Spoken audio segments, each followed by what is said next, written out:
आज तयार आहे सुपर टेस्टी रस्सा भाजी। आता ही कोणती रस्सा भाजी आहे तर ही आहे अंडा रस्सा भाजी। तर याचा जो रस्सा आहे तो इथे तयार झालेला आहे। फक्त बॉईल केलेले जे अंडे आहेत ना ते यामध्ये ॲड करायचे होते।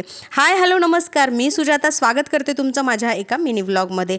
तर आज ना मला तुम्हाला थँक्यू नाही तर सुपर थँक्यू म्हणायचं आहे। ते कशासाठी तर सांगते की माझ्या चॅनलवरती उडदाच्या डाळीची मी रेसिपी अपलोड केलेली आहे आणि ती इतकी व्हायरल गेली, म्हणजे प्रचंड व्हायरल गेली। माझ्या एक्सपेक्टेशनच्याही पलीकडं ती रेसिपी गेलेली आहे आणि इतके सारे लाईक्स आलेत। त्या सगळ्या लाईक्सला, त्या सगळ्या कमेंट्सला आणि माझ्या रेसिपीला इतकं भरभरून प्रेम दिल्याबद्दल मला तुम्हाला खूप थँक्यू म्हणायचं आहे। तर असंच माझ्या चॅनलवरती वेगवेगळ्या रेसिपीज तर मी अपलोड करतच आहे, पण मी खरं सांगते मी कधी विचार केला नव्हता की वन नाईटमध्ये तो व्हिडिओ इतका व्हायरल जाईल आणि तो व्हिडिओ व्हायरल गेल्याबद्दल मी तुम्हाला मनापासून आभार मानते।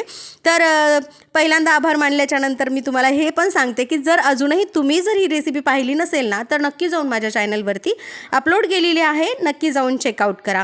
तर आज आता तुम्हाला दाखवते मी की अंडा रस्सा भाजीमध्ये ही सगळ्यात आवडती स्टेप आहे माझी की बॉईल झालेले एग जे आहेत ना ते मला सोलायला फार आवडतात। त्यानंतर चाकूच्या साहाय्याने याला मी अशा थोड्याशा खाचा करून घेतल्या आणि जी काही रस्सा भाजी तयार केली होती ते यामध्ये मी जे अंडे उकडलेले आहेत आणि त्याला खाचा मारलेले अंडे आहेत ते यामध्ये टाकून घेते। छान अशी म्हणजे इतका सुगंध सुटला होता या भाजीचा। तसं मी याची पण रेसिपी अपलोड केलेली आहे, पाहिली नसेल तर ते पण तुम्ही जाऊन चेकआउट करू शकता। तर आता ही अंडा रस्सा भाजी जी आहे तुम्ही चपातीसोबत खाऊ शकता, अदरवाईज भाकरीसोबत पण खाऊ शकता आणि भाकरी करायचा कंटाळा येत असेल किंवा चपाती करायचाही कंटाळा येत असेल तर भातासोबत सुद्धा ही भाजी तुम्ही नक्की एन्जॉय करू शकता। व्हिडिओ कसा वाटला कमेंट सेक्शनमध्ये मला नक्की सांगा आणि छान छान कमेंट करा, म्हणजे मला नवीन एक उमेद येईल परत रेसिपी बनवण्यासाठी। भेटूया नेक्स्ट व्लॉगमध्ये, बाय।